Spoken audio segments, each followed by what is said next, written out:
G'day, Scott here again. So we're going to go through the basics of doing some feeding venomous snakes this time.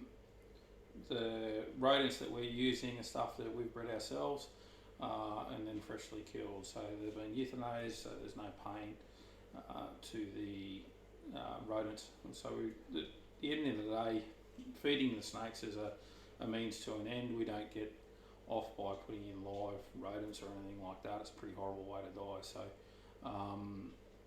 this is going to be a feeding video, but it's not the sort of feeding video that you guys are used to seeing. It's a feeding video about how to introduce food safely to an enclosure. We basically use a 2 foot long set of tweezers or a pair of tongs, depending on the snake, and then we use a hook as well. So all the rodents have been pre-killed, so we're ready to rock. So I'll go through, I'll open up the animals and go from there. Now, the animals might be a little bit jumpy, that's because the centre rodents have been in the room for about 15 minutes now. So as soon as that happens, then you've always got to be on your wit, because the animals aren't necessarily now seeing you as a threat, they're seeing you as a food item. So you've got to try and be a little bit intelligent about the way you manoeuvre yourself and the way you move in the room.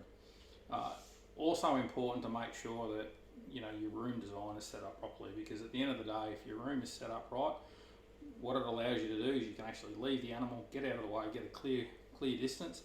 We have hooks set up around the room so that if for whatever reason we had to back off from an animal, we can always grab another hook from somewhere else.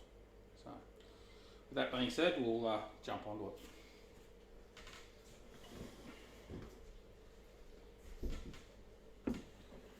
So this is a death adder here, Acanthopus rugosus. So opening the enclosure, getting ready to go. So we're not going to open it all the way, we don't need to. I can slide down the lid like so. Reach over, get my mouse that I'm going to feed it, over the top, put it down in front, and if the snake decides it wants to get it.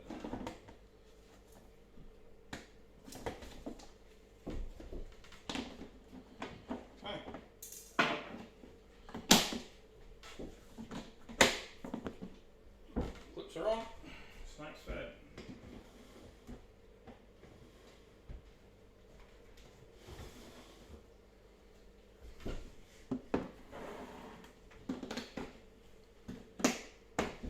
This is Acanthopus hawkeye.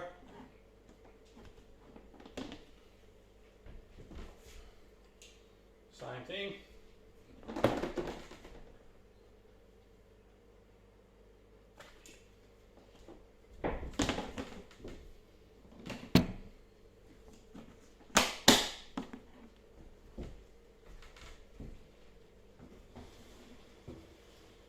So they're two relatively sedentary species.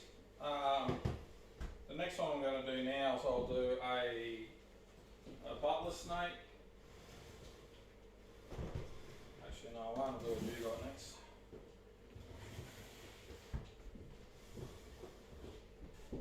So a dugite's a species of ground snake. Extremely fast moving. Up there in speed and things like taipans and stuff like that. So this snake gets 2 rodents, so I'll pick up both rodents on the tongs. I'll use the hook to lift up the hide and put the rodents in and close it up. So the whole idea of that was not to get the snake out, not to harass the snake, not to get the snake excited with food, but to introduce the food into the enclosure. The snake knows that there's food in here. The movement of the tub is probably enough to wake the snake up if it's asleep. And then what I can do later on is come in and just to make sure that those rodents have disappeared in an hour's time. I'd be very surprised if they weren't. So again, 2 more rodents for this dugite, using the hook to lift up the edge of the tub. Put the rodents down on top of the snake sitting underneath paper and close it up.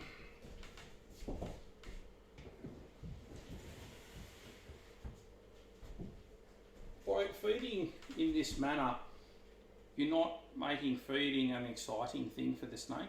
And so when the snake comes out and sees movement, it doesn't necessarily associate that movement with you as a feeding event. And so it makes your snakes easier to manage from a captive care point of view.